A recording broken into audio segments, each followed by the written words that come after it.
আমি এখন আলোচনা করব গার্মেন্টস ফ্যাক্টরি যে প্যাকিং লিস্ট হয়ে থাকে এই প্যাকিং লিস্টের A to Z সমস্ত বিষয় কোয়ান্টিটেটিভ বিষয় আমি এই ভিডিওর মাধ্যমে তুলে ধরবো। প্যাকিং লিস্টে আসলে রিকোয়ারমেন্টটা বাইরের কাছ থেকে আসে। আমরা যখন অর্ডার কনফার্ম করি তখনই আমাদের একটা সাইজ ওয়াইজ কালার ওয়াইজ একটা ব্রেকডাউন দিয়ে দেয়। ওই ব্রেকডাউন অনুযায়ী কাটিং হয়, সুইং হয়, ফিনিশিং হয়। এরপর ওই প্যাকিং লিস্ট অনুযায়ী বাইরের কাছে গুডসগুলো পাঠাতে হয়। যারা আমার ভিডিওতে আজকে প্রথম আমার চ্যানেলটিকে সাবস্ক্রাইব করবেন, লাইক শেয়ার এবং কমেন্টস করেন, পরবর্তী ভিডিও পাওয়ার জন্য সঙ্গেই থাকবেন। প্যাকিং লিস্টের A to Z সমস্ত বিষয় আমি এই ভিডিওর মাধ্যমে তুলে ধরবো। চলুন আমরা মূল আলোচনায় চলে যাই।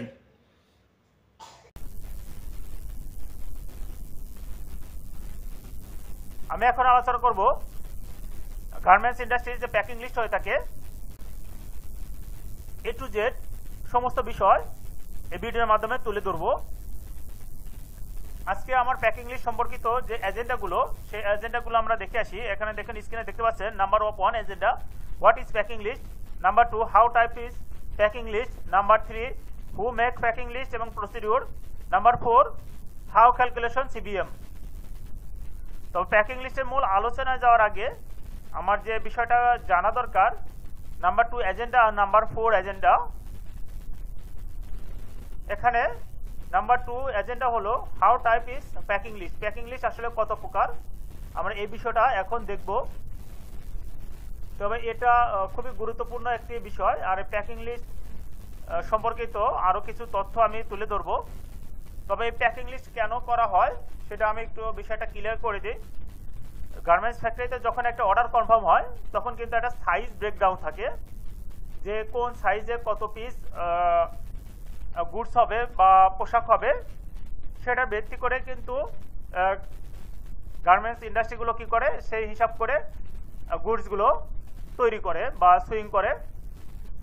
সেটা যখন কমপ্লিট হয়ে যায়, ওয়াশ কমপ্লিট হওয়ার পর, সুইং ওয়াশ কমপ্লিট হওয়ার পরে যখন ফিনিশিংয়ের গুডসটা যাওয়ার পরে আপনার একটা ডামি প্যাকিং লিস্ট দিবে। ডামি প্যাকিং লিস্ট মার্চেন্ডাইজার দিয়ে থাকে যে এই অর্ডারের এই কোয়ান্টিটি, এই সাইজে এই কোয়ান্টিটি অনুযায়ী আপনি প্যাকিং লিস্টটা রেডি করেন, এই মোতাবেক আপনি ফিনিশিং গুডসগুলো কমপ্লিট করেন। তো সেই ডামি প্যাকিং লিস্ট ধরে ফিনিশিংয়ের পিপুল এটা কাজ করে। তবে এখানে বাইরে কিছু কন্ডিশন থাকে, সেটা হলো কি টাইপের প্যাকিং লিস্ট হবে, মানে কার্টুন মেজারমেন্ট কত হবে, আপনার সলিড না অ্যাসোড কি হবে, সমস্ত ডিটেলস কিন্তু একটা ইনস্ট্রাকশন দেওয়া থাকে। সেই ইনস্ট্রাকশন অনুযায়ী আপনার গুডসগুলো রেডি করে বাইরের কাছে পাঠা দিতে হয়। এখন আমার যে জানা বিষয়টা নিয়ে আলোচনা করব সেটা হলো how type of packing list. Packing list কত প্রকার? 2 টাইপ অফ প্যাকিং লিস্ট। দেখুন এখানে লেখা আছে নাম্বার 1 সলিড প্যাক, আর একটা হলো নাম্বার 2 অ্যাসর্ট প্যাকিং অর্থাৎ মিক্স প্যাকিং, মিক্সিং প্যাকিং। দেখুন এখানে লেখা আছে solid packing, number 2 assort packing or mixed packing. এখন এই সলিড প্যাকিংটা কি এই বিষয়টা আমি এখন আলোচনা করব। আমার অন্য একটা ভিডিওতে দেওয়া আছে বিস্তারিত আলোচনা, আমি এখানে সংক্ষেপে আলোচনা করতেছি আপনাদের বোঝার সুবিধার্থে। এখানে সলিড প্যাকিং আবার দুই রকম, একটা হলো সলিড কালার সলিড সাইজ, আর একটা হলো সলিড কালার অ্যাসর্ট সাইজ। এখন এই সলিড কালার সলিড সাইজ অর্থাৎ হলো আমরা যখন গুডসগুলো প্যাকিং বা কার্টুন করব তখন সলিড কালার একটা কালারের একটা সাইজ, একটা কালারের একটা সাইজের গুডসগুলো প্যাক হবে। অর্থাৎ সলিড কালার সলিড সাইজ অর্থাৎ একটা কালারের একটা সাইজের গুডসগুলো প্যাকিং বা কার্টুন হবে। Number B solid colour assort size অর্থাৎ একটা কালারের বিভিন্ন সাইজের গুডস প্যাক হবে। এখন যে বিষয়টা আমরা জানবো নাম্বার 2 অ্যাসর্ট প্যাকিং অর্থাৎ মিক্সড প্যাকিং, এই বিষয়টা নিয়ে এখন আমরা জানবো। এটা কিন্তু আবার দুই রকম, একটা হলো অ্যাসর্ট কালার সলিড সাইজ আর অ্যাসর্ট কালার অ্যাসর্ট সাইজ। অর্থাৎ অ্যাসর্ট কালার সলিড সাইজ ভিন্ন কালারের গুডস থাকবে কিন্তু একটা সাইজের গুডসগুলো প্যাক হবে। Number 2 assort colour assort size অর্থাৎ এখানে ভিন্ন কালারের ভিন্ন সাইজের গুডস প্যাক হবে। এটা কিন্তু কন্ডিশন থাকে, এই কন্ডিশন মোতাবেক কিন্তু আপনার গুডসগুলো প্যাকিং করতে হয়। যে ডামি প্যাকিং লিস্ট থাকবে ওই প্যাকিং লিস্ট মোতাবেক আপনারা বায়ার রিকোয়ারমেন্ট অনুযায়ী প্যাকিং লিস্ট করবে। আরেকটা যে জানার বিষয় আছে সেটা হলো সিবিএম সম্পর্কিত কিছু বিষয় আছে। এটা ফিনিশিং এর খুবই গুরুত্বপূর্ণ একটা টার্ম। আপনার পলি মেজারমেন্ট এবং কার্টুন মেজারমেন্ট এটা কিন্তু আপনার আগেই কিন্তু এটা রিকোয়ারমেন্ট অনুযায়ী আপনার তৈরি করতে হবে। সেক্ষেত্রে আমার কিন্তু এটা কিন্তু এই প্যাকিংয়ের সাথে সম্পর্কিত। তারপর আমি শর্টকাটে বুঝিয়ে দিচ্ছি আমার অন্য একটা ভিডিওতে সিবিএম ক্যালকুলেশন, কিউবিক মিটার ক্যালকুলেশনের ডিটেলস দিয়ে আছে। আমি শর্টকাটে ফর্মুলাগুলো দেখিয়ে দিচ্ছি, আপনারা ভিডিওতে দেখতে পাচ্ছেন। এখান থেকে কোথাও যদি বুঝতে অসুবিধা অবশ্যই আমাকে কমেন্টসে জানাবেন, আমি তারপর ফর্মুলাটা শুধু দেখিয়ে দিচ্ছি। এখানে ফর্মুলা হচ্ছে 1 কার্টুন সিবিএম। আগে একটা কার্টুনের সিবিএম মেজারমেন্ট করে নিতে হবে, বের করে তারপর টোটাল কার্টুনের আপনার সিবিএম এটা তৈরি করতে হবে। ফর্মুলা হচ্ছে length into width into height, আর টোটাল কার্টুনের CBM 1 carton CBM into total number of total carton quantity. ওই সিবিএমটা আসলে কি আমি শর্টকাটে আপনাদের বুঝিয়ে দিচ্ছি। সিবিএমটা হলো আমরা যখন এই গুডসগুলো বাইরের কাছে পাঠাবো, শিপ করব, তখন কিন্তু এটা আপনার কতটুকু স্পেস লাগবে। একটা অর্ডারের 5000 যদি ধরেন অর্ডার কোয়ান্টিটি হয়, সেখানে ধরেন 100 কার্টুন হয়েছে বা 200 কার্টুন হয়েছে, সেই কার্টুনগুলো আমরা যে বাইরের কাছে পাঠাবো, সে বাইরের কাছে পাঠাতে গেলে কন্টেনার পাঠাতে হবে। সেই কন্টেনার কতটুকু লাগবে এবং ওই শিপে আমার কতটুকু এই কন্টেনারগুলোর জায়গাগুলো দখল করবে বা ওই হিসাব করে আপনার কিন্তু বায়ার পে করে। শিপের পে, তারপর আদার্স যা যা ডকুমেন্ট লাগে সমস্ত কিছু কিন্তু এখান থেকে ডকুমেন্টগুলো নিয়ে নেয়। এমনকি প্রত্যেকটা কার্টুনের মেজারমেন্ট লাগে। এখানে বায়ারও কিন্তু অ্যাকসেপ্ট করে না প্লাস মাইনাস হলে, কিন্তু সামথিং কিছু হতে হবে। কিন্তু বেশি এফিডেভিট হলে, কম বেশি হলে কিন্তু সেটা গ্রহণযোগ্যতা পায় না, কিন্তু সেখানে শিপে আটকিয়ে দিবে। তো এই সিবিএম সম্পর্কিত আমার অন্য ভিডিও দিয়ে আছে, আপনারা পুরো ডিটেলস ওখানে দেখে নেবেন। আমরা মূল আলোচনা চলে যাবো প্যাকিং লিস্ট নিয়ে। প্যাকিং লিস্টের যে আলোচনা আজকে এজেন্ডা ছিল সেটা সম্পর্কে আমরা এখন বিস্তারিত আলোচনা করব। প্রথম প্যাকিং লিস্টের একটা বায়ারের এক ডকুমেন্ট থাকবে এবং কি কোম্পানির ডকুমেন্ট থাকবে।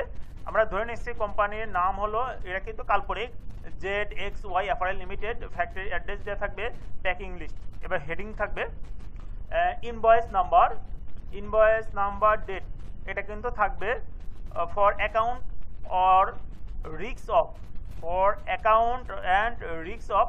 এখানে কোম্পানির নাম থাকবে, অর্থাৎ বায়ারের নাম থাকবে, বায়ারের অ্যাড্রেস থাকবে, কোন কান্ট্রিতে কোথায় যাবে সমস্ত ডিটেলস এখানে থাকবে। ক্যারিয়ার বাই সি, এখানে ডিটেলস লিখে দিতে হবে। বিল নম্বর অর ডেট, এখানে বিল নম্বর, এখানে ডেট থাকবে। ফর দ্য লোডিং আপনার চিটাগাং, ফাইনাল ডেস্টিনেশন, এখানে কোম্পানির ওই বায়ারের যে থাকবে, অ্যাড্রেস দেওয়া থাকবে, সেই অ্যাড্রেস মোতাবেক আপনার পাঠাতে হবে। এখানে মালয়েশিয়া দেখেন একটা অ্যাড্রেস লেখা আছে। এভাবে আপনারা এটা পুরো ডিটেলস এভাবে লিখবেন। পিও নম্বর, এখানে পিও নম্বর থাকবে। পিও নম্বরের মধ্যে আর্টিকেল আছে, এটা বায়ার যেভাবে চাইবে সেভাবে আপনার গুডসগুলো পাঠিয়ে দিতে হবে। আর্টিকেল নাম্বারে কিন্তু এখানে দেখতে পাচ্ছেন 2টা দিয়ে আছে। এই 2টা আর্টিকেলের কোন আর্টিকেল কত কোয়ান্টিটি, অর্ডার কোয়ান্টিটি দেখুন এখানে আছে 1062, এখানে লেখা আছে 2124। এখানে শিপ কোয়ান্টিটি আপনার শিপ কোয়ান্টিটি 1062-র মধ্যে 846 আর 2124-এর মধ্যে 1692 পিস আপনার শিপ, অর্থাৎ এনএস কিন্তু শর্ট কোয়ান্টিটি যাচ্ছে।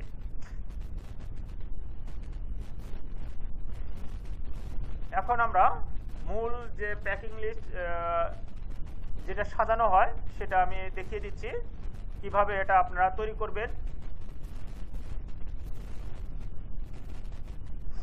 এখানে কিন্তু কার্টুন নম্বর থাকবে, এটা কিন্তু মূল প্যাকিং লিস্টের হিস্টোরি। প্যাকিং লিস্টের যে কার্টুন সিরিয়াল বাই থাকবে, কোন সাইজে কত কোয়ান্টিটি থাকবে সমস্ত ডিটেলস এখানে লেখা আছে।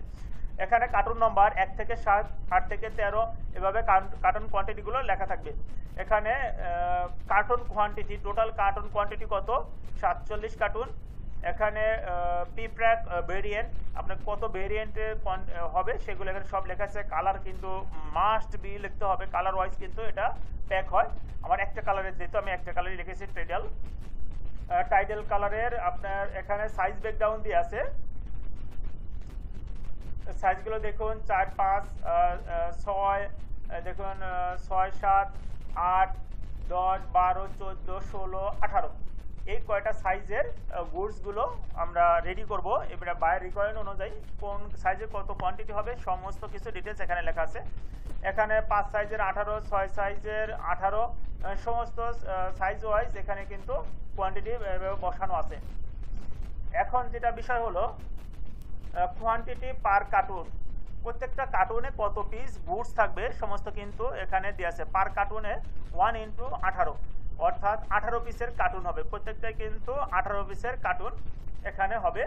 এখানে অর্ডার কোয়ান্টিটি আমার কোন ভালোভাবে দেখুন, এখানে কিন্তু ভেরিয়েন্ট অনুযায়ী কালার ওয়াইজ কিন্তু এখানে প্যাক হচ্ছে। আমার কিন্তু প্রত্যেকটা ভেরিয়েন্ট এখানে দেওয়া আছে। এই ভেরিয়েন্টের কোয়ান্টিটি কত হবে, এখানে অর্ডার কোয়ান্টিটি 1044। আমি একটা ধরে আপনাদের বুঝিয়ে দিচ্ছি। অর্ডার কোয়ান্টিটি 1044, আপনার টোটাল শিপ কোয়ান্টিটি 126। এখানে 144, 126 হলো শিপ কোয়ান্টিটি, অর্থাৎ 18 পিস শর্ট। এখানে পার্সেন্টেজ দেওয়া আছে 12%, আপনার minus gross weight. Gross weight per carton, gross weight per carton, অর্থাৎ আপনার গুডস এবং কার্টুন সহ আপনার এটা কিন্তু মেজারমেন্ট। গুডস এবং কার্টুন অর্থাৎ আমরা পোশাক যেটা রেডি করে মানে শিপ করবো, সেই পোশাক একটা কার্টুনে 18 পিসের কার্টুন মেজারমেন্ট সহ কার্টুন হলো 7.90 কেজি। এটা কিন্তু total net wait per cartoon, net wait per cartoon. এখানে নেট ওয়েট পার কার্টুন অর্থাৎ আপনার কার্টুন ছাড়া মেজারমেন্ট, কার্টুন ছাড়া মেজারমেন্ট হলো 6.70 কেজি, 6.70 কেজি। এখন গ্রোস ওয়েট, তাহলে গ্রোস ওয়েট কত আসে আমরা সেটা দেখে আসি। ফর্মুলাটা দেখুন, এখানে গ্রোস ওয়েট কোনটার সাথে, এখানে টোটাল কার্টুন দেখুন, এখানে যে ফর্মুলায় যে কালার চিহ্ন আছে, এখানে এই টোটাল কার্টুন আর গোস পার কার্টুনে যে গোসটা ওয়েট পেয়েছি সেটা গুণ করলে যেটা আসবে সেটা হলো 55.30 কেজি। এখন net carton, total net weight কার্টুনের কত আসবে, এখানে আমার একটা কার্টুনের যে মেজারমেন্টটা পেয়েছি এইটা হলো টোটাল কার্টুন, এখানে হলো 46.90। গ্রোস কার্টুনের ওয়েট পেয়েছি আমরা হলো 55.30 আর নেট ওয়েট কার্টুনের পাইছি হলো 46.90 কেজি। এভাবে আপনারা প্যাকিং লিস্টটা সাজাবেন। এটাই হলো মূল হিস্টোরি, এভাবে প্যাকিং লিস্টটা করা হয়। বিষয়টা ভালোভাবে বুঝেন। এরপর আপনার টোটাল অর্ডার কোয়ান্টিটি দেখুন নিচে দেওয়া আছে সামারি, এত আপনার 954 আর টোটাল কোয়ান্টিটি শিপ কোয়ান্টিটি 846। এখানে শর্ট এক্সেস সামারিটা কিন্তু আমি বলতেছি 108 পিস, আপনার টোটাল 11% হলো মাইনাস। টোটাল আপনার এখানে গ্রোস ওয়েট 503.80 কেজি আর নেট ওয়েট 422.20 কেজি। এটা হলো টোটাল হিস্টোরি। এই ডকুমেন্ট অনুযায়ী কিন্তু শিপ হবে গুডস, এই ডকুমেন্ট সাথে কিন্তু প্রত্যেকটা জায়গায় চেক হবে। এরপর আপনার যে কার্টুন শিপিং মার্ক থাকে, সেই শিপিং মার্কে সমস্ত ডিটেলস কিন্তু লিখতে হয়। কার্টুনের প্রত্যেকটা কার্টুনে শিপিং মার্ক থাকে। এখানে দেখুন কার্টুন মেজারমেন্ট আছে, শিপিং মার্ক, বায়ারের লোগো থাকবে এখানে টিসিপি, এখানে কিন্তু বায়ারের লোগোটা মাস্ট বি থাকে এবং হোলসেল আপনার মেড ইন বাংলাদেশ সমস্ত ডিটেলস এখানে লেখা আছে। টোটাল নেট ওয়েট এখানে লেখা থাকবে 422 কেজি আর total gross weight 503 KG. And carton measurement, আপনার কার্টুন মেজারমেন্ট কিন্তু এটা এখানে দিয়ে আছে, এত কার্টুন মেজারমেন্ট এত এত এত এত সমস্ত ডিটেলস দিয়ে আছে এখানে। আশা করি আপনারা বিষয়টা এখন থেকে ক্লিয়ার, কিভাবে এটা প্যাকিং লিস্ট করা হয় সমস্ত বিষয় কিন্তু আমি খুঁটিনাটি বিষয় আপনাদের সামনে তুলে ধরেছি। এবং যদি কোথাও বুঝতে অসুবিধা হয় অবশ্যই আমাকে কমেন্টসে জানাবেন। গঠনমূলক সমালোচনা করে আপনারা পরবর্তী ভিডিও পাওয়ার জন্য সঙ্গেই থাকবেন। অবশ্যই আমার ভিডিওতে লাইক শেয়ার এবং কমেন্টস করবেন এবং সাবস্ক্রাইব করবেন, পরবর্তী ভিডিও পাওয়ার জন্য সঙ্গেই থাকবেন।